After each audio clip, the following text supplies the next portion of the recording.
Hello, my beautiful, gorgeous dance baby, and welcome to another episode of More Than Dance. Today, we are talking about another no word, and this word is the word should.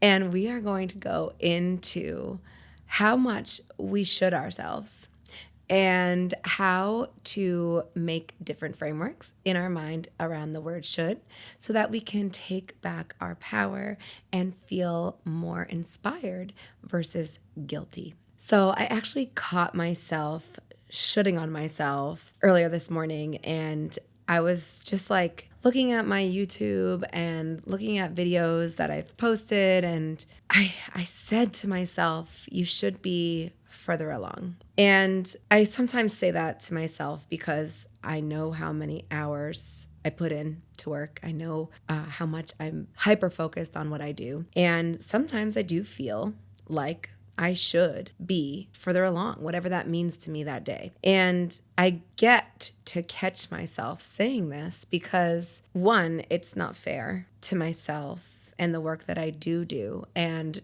two, it's not realistic to reality. It really holds nothing. It's an intrusive thought, and it's not a good one. And I think about this often, not in terms of myself. I also think about it with my students. So I'm always hearing the word should. Oh, I should come to class tonight. I should eat healthier. I should work out. I should take that class that you've been telling me about. I should go and visit my family. I should go and do this. And there are all these rules and expectations and standards that we've put on ourselves. It's a standard that we have internalized. Some of these shoulds, they come from childhood. They come from grades or expectations to get good grades. They can come from society. There's beauty standards and there's things that we see people doing, so therefore we think we should do those things too. And I want to open you up to this idea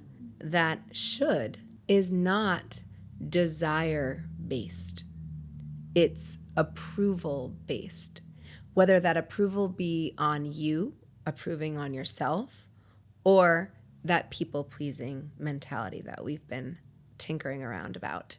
And I hope to do a full podcast on people pleasing. When we think about the authority that we get to have when we decide to rephrase our sentences, we come from a place of power and we come from a place of integrity. We come from a place for ourselves. So I'm going to say these two sentences back to back, and I just want you to listen to them and see how they hit you. I should dance today versus I want to move today. I want to dance today. When you hear the first one, it sounds like obligatory. It sounds like, well, better do this or else. Or the other one is like, I want to. And it's more exciting. It's more about what you wish to do, what you feel like is going to feed your soul. Here's another one. I should go to that event today versus I'd rather rest. Now, we're going to trickle in right now to kind of like an interesting subject that I've touched upon when we talk about the word discipline. And we talked about this in the episode on having what it takes. And there is a very important deciphering skill that you get to have when you know that the thing that you're getting to do is because it's part of a bigger plan versus letting our id self, right? Like our childlike self, maybe our lazier self, shine through. And I'll just say this right now. I should do my work. Today, I want to do my work. Or if I'm not feeling like I want to do my work, today I don't feel like doing my work, and I know it's part of my bigger plan, so I will. It's just slightly different. It's not, I know you could easily replace should with it. And I think it's best if we just talk about that when we talk about discipline, because it does get into that like fine line. But the point that I'm trying to make today is we don't want to should on ourselves. So let's talk about all of your goals real quick. And imagine if we were like,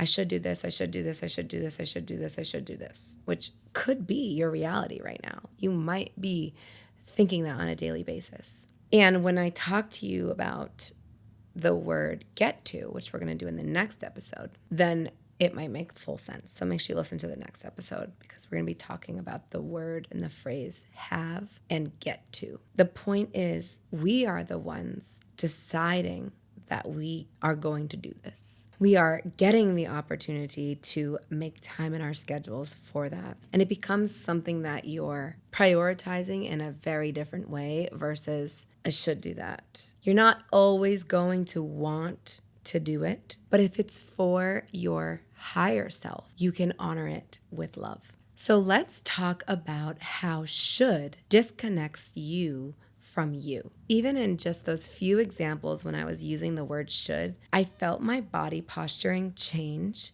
I felt my facial expressions like kind of get cringy. And it's actually a realistic thing. So if you think about your body posture and the way that you hold yourself, the way that you bring life into yourself, the way you attract everything around you, if you're coming at things with an energy that is down and cringy and like not good, people are going to feel that. The energy around you is going to pick up on that. And it might be as simple as when you walk into a store and someone that's working there greets you and they say, "Hey, how are you?" Versus if you're coming in with a certain energy, you might not experience a welcome. And it might be because you're giving off an energy that is saying, "Don't talk to me." You're kind of like inward and like not open to the things around you. That's not to say that we are always reflective on our own self, like if someone's not being nice at a store, because a lot of the times it is a them thing. And we might talk about this at some point about taking things personally. And it's nice to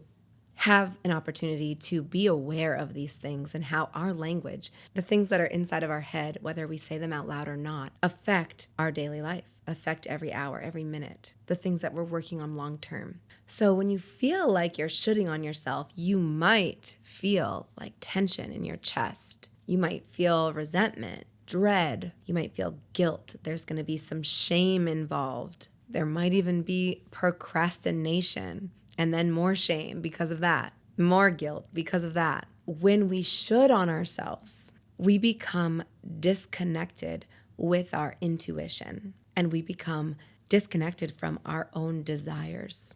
Things that we love start to feel like obligation and it becomes less fun. Life starts to become like a checklist, which you know me, I love a checklist. We don't want our whole life to feel like it's all something that we should do because at that point, we're not in the driver's seat. We're in the back seat, just coasting, doing what we think is expected from us.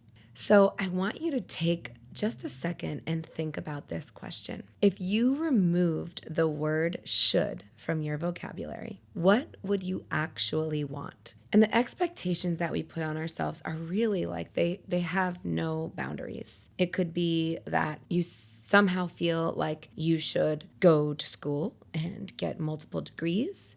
You could feel like you should have children, you should get married, you should buy a house. And when we think about these things, we're getting shoulded by society and we take it in and we own it. And it's because we don't know there's another option, and there is.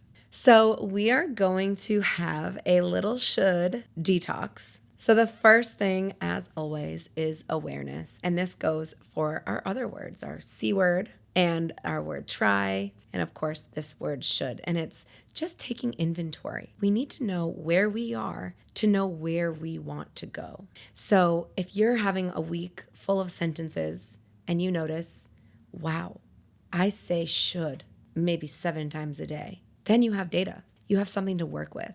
So this week, I want you to just pay attention to it. Create awareness around the word should. Create awareness around the other words too. And also notice if you're saying those words out loud or are they living in your head. It matters a little bit. And I would say like the first step that I notice people do is they stop saying it out loud. They're still saying it in their head though. So what we really want to do is we want to break the cycle of using those words. And we want it to become more of that powerful sentence structure that we were discussing earlier, which we'll do again. The second step after you create your awareness around the words is to ask better questions. And you know me, as a teacher, I love to help people create better questions. In fact, there's a podcast episode 25, How to Ask Better Questions to Become a Better Dancer. So when you're thinking about how you say should a lot, I want you to ask yourself, instead of what should I do, what do I want? What feels aligned? What would I choose if I didn't care what anyone else thought? Step 3, we are going to make replacements. So a beautiful phrase is the phrase I get to, which we're going to talk more about in the next episode. Another phrase is I choose to. Another one is I'm curious about. And that one's like cute because it's like, I wonder what would happen if I posted content every day. Not, I should post content every day. Another replacement, I'm not available for that right now. I like this one for the people who like to overcommit to things that they know that they cannot commit to. I should really go to so-and-so's birthday party. I'm not available for that right now. The word should comes up a lot in the dance studio, and it's usually this, like, we talk about perfection a lot, and it comes up when someone's working on a routine. It doesn't even matter if it's just their first time working on the routine. My students think that because they are dancing however many days, insert 2 days a week, 3 days a week, they should be able to, and it could be anything, nail the move, nail the turn, do a really good improvisation. And that is just not realistic. It's not realistic, especially because even last night, it was actually so funny. I was trying to challenge my students in a very different way. And I created this choreography that was very repetitive in different ways. And it was to really drill in the idea of our get the fuck there moments, and to also understand that we need musicality to understand where we are in space, and to 3, understand how to make your memory stronger when things feel similar. And I noticed some of my advanced dancers having a hard time with this, and they could be saying in their heads, and I know that they were because, again, we love to fact check, I should be getting this. And I wonder why they think that, because they didn't know at that moment that I was trying to challenge them. So yeah, they did get it and they got it beautifully. And yes, they did feel the confusion that I wanted them to feel. I wanted them to feel a little bit of confusion, because if we don't rehearse it, we aren't working on it. And working through confusion is a muscle that we get to strengthen by doing confusing things. So if my dancers have the goal of not being confused, or not being kind of like wishy-washy with choreography when they go to take class, I get to challenge them by making kind of confusing choreography that would get their brains really thinking, so that they can understand how to ask better questions, so that they can understand, ooh, is it musicality that I'm missing out on here? Is it my landmarks that I'm messing up on right here? Or is it something else? So they get to be the detectives that I know that they are and figure it out. And they work that muscle and they get better from it. So they could have been shooting on themselves last night. And there's other moments too, like this idea of once you find your confidence, can you hold on to it? I think episode 27. And it's about the idea of once you have your confidence, you get to work on maintaining it. And sometimes we think that just because we feel it once, we should feel it again. And I made the example of I went viral once, and the idea that I should go viral again just because I had that one viral moment. No, there's no should there. So when you find yourself saying, I should have nailed the combo, you get to say to yourself, I'm learning, I'm not behind. When you say to yourself, I should go to more classes, you get to say, do I want to go to more classes? And if I do, how do I get to make more time in my schedule for that? If you're saying, I should be more confident by now, you get to say, confidence is not a deadline. It's a practice. It's something that I get to bring into my life daily, and something that I get to be conscious about often. Should is always going to kill your joy. Switching your language to a choice gets to bring your joy and your power back. I hope that you get an opportunity to bring in the idea that there is no should in self-trust.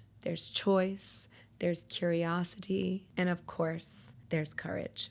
So after you take a minute to do those reflection questions, I want you to choose one should that you get to release this week. So I am so excited for you to take on these little vocabulary twists and get excited for our next no word, which is going to be the word I have to, because we're going to replace that with I get to.